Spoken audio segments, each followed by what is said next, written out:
Assalamualaikum warahmatullahi wabarakatuh. Bismillah, alhamdulillah, wassalatu wassalamu ala rasulillah Muhammad ibn Abdullah wa ala alihi wa sahbihi wa mawalah. Bagaimana kabarnya anak-anakku yang solih-solihah?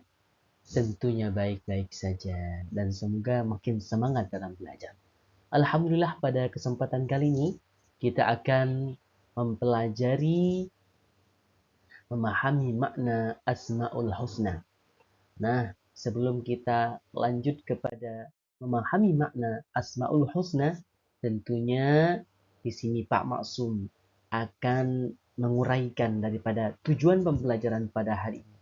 Yang pertama, tujuan kita semoga anak-anak kelas 6 nanti mampu menjelaskan arti daripada makna Asmaul Husna, Al-Ghafar, Al-Afu, Al-Wahid, As-Samad. Yang kedua, mampu membuat karya berupa menulis Asmaul Husna, Al-Ghafar, Al-Afu, Al-Wahid, As-Samad dengan seni kaligrafi yang baik dan benar tentunya. Dan yang ketiga, mampu melafalkan Asmaul Husna, Al-Ghaffar, Al-Afu, Al-Wahid, As-Samad dengan baik dan benar. Dan yang keempat, yang merupakan terakhir, mampu terbiasa membuahkan sikap mandiri dan bertanggung jawab dengan baik dan juga benar tentunya dalam kehidupan sehari-hari. Baik anak-anakku yang solihah, kita langsung kepada pengertian daripada Asmaul Husna. Apa sih Asmaul Husna? Ternyata Asmaul Husna berasal dari bahasa Arab yang berarti nama-nama Allah yang terbaik dan indah. Asmaul Husna terdiri dari 99 nama yang menggambarkan sifat-sifat Allah yang maha sempurna. Nama-nama ini menunjukkan kebesaran, keagungan, serta kasih sayang Allah Subhanahu wa Ta'ala kepada makhluknya. Nah, sekarang pertanyaannya, mengapa kita harus mempelajarinya? Ternyata Allah Subhanahu wa Ta'ala sudah berfirman dalam surat Al-A'raf, "Walillahil asmaul husna fad'uuhu biha." Ternyata salah satu keunggulan daripada mempelajari Asmaul Husna itu apa kata Allah? Ketika kita tahu nama-nama Allah dan oleh Allah kita kalau mau berdoa disuruh menyebut nama-namanya. Itu kata Allah Subhanahu wa Ta'ala. Baik, bagaimana langkah-langkah untuk memudahkan kita dalam memahami Asmaul Husna? Tentunya dengan cara berikut ini. Nah, kita secara global sudah dikasih tahu di sini ada 4 Asmaul Husna yang akan dipelajari oleh anak kelas 6 di semester 1 ini tahun 2025. Yang pertama, Al-Afu, As-Samad, Al-Wahid, Al-Ghaffar, atau dibolak-balik terserah, gampang sekali kan? Nah, nanti akan dibahas apa sih Al-Ghaffar, Al-Wahid, As-Samad, Al-Afu.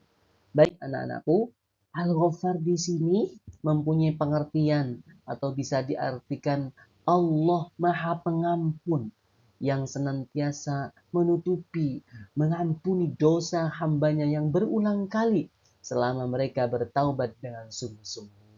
Maka ketika kita sudah bisa memahami arti daripada Al-Ghaffar, sifat Allah yang Maha Pengampun, maka jangan segan-segan, jangan pernah mengabaikan, marilah kita senantiasa meminta ampun kepada Allah Subhanahu wa Ta'ala. Sesungguhnya Allah senantiasa mengampuni dosa-dosa kita yang kita bahkan bisa dikatakan menjadi rutinitas untuk melakukan dosa. Semoga kita senantiasa mengamalkan atau bisa mengerti bahwasanya Allah punya sifat Al-Ghaffar sehingga kita setelah sholat kita bisa beristighfar pada Allah. Astagfirullahaladzim. Astagfirullahaladzim. Dan yang kedua, Al-Afu. Apa isi itu Al-Afu? Al-Afu mempunyai makna maha memaafkan. Bayangkan, coba kalau kita punya teman, kita berbuat salah, 1, 2, 3, wah sudah tidak bisa dimaafkan lagi itu kalau kita. Tapi kalau Allah Subhanahu wa Ta'ala maha memaafkan, Allah secara istilah berarti maha pemaaf atau yang maha menghapus dosa.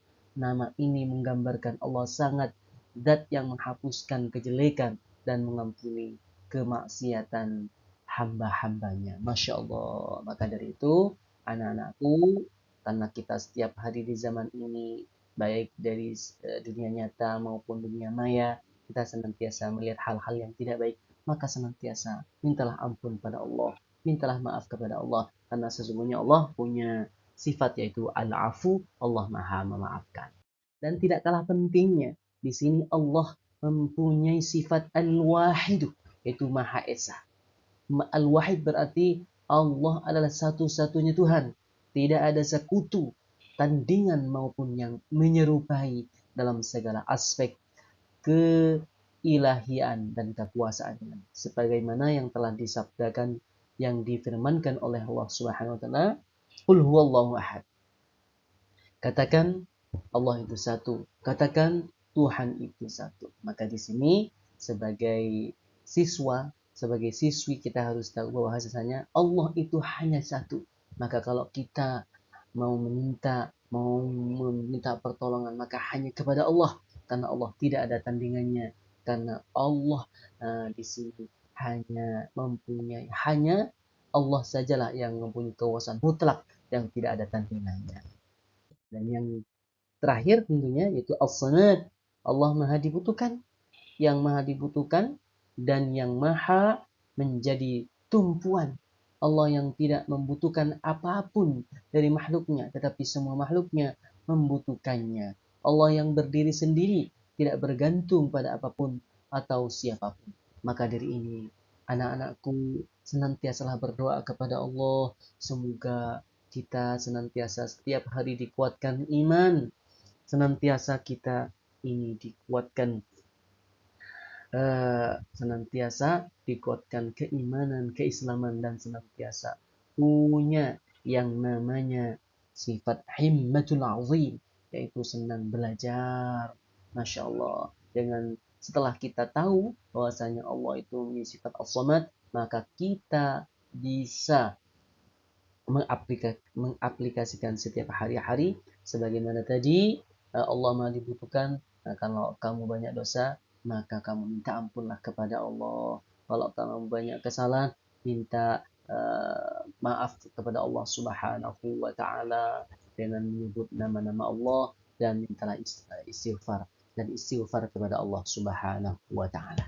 Itulah anak-anakku yang solih-solihah, bahwasanya ada 4 Asmaul Husna yang kita pelajari di kelas 6 semester 1 itu, yaitu Al-Ghafar, Al-Afu, Al-Wahid, dan As-Samad. Nah, di sini ada hikmah daripada memahami Asmaul Husna. Apa itu? Menambah keimanan kepada Allah yang pertama, meningkatkan ketakwaan dan rasa syukur kepada Allah. Coba Allah tidak punya sifat Al-Ghaffar dan kita senantiasa berdosa kepada Allah, tentunya kita tidak ada lain melainkan disiksa oleh Allah Subhanahu wa taala. Namun karena Allah Subhanahu wa taala punya sifat Al-Ghaffar, Masya Allah, maka kita bisa minta maaf walaupun kita senantiasa berulang melakukan dosa. Dan yang terakhir, mengajarkan kita untuk senantiasa berbuat baik, bisa memaafkan, bisa mengampuni teman kita dan sesama manusia. Itulah hakikat daripada hikmah daripada mempelajari Asmaul Husna pada kali ini. Mungkin itu saja dari Pak Maksum pada kesempatan ini. Semoga bermanfaat dan nanti akan ada lanjutannya tentunya. Mari kita tutup dengan bacaan doa kafaratul majlis. Subhanakallahumma bihamdika asyhadu an la ilaha illa anta astaghfiruka wa atubu ilaik. Wassalamualaikum warahmatullahi wabarakatuh.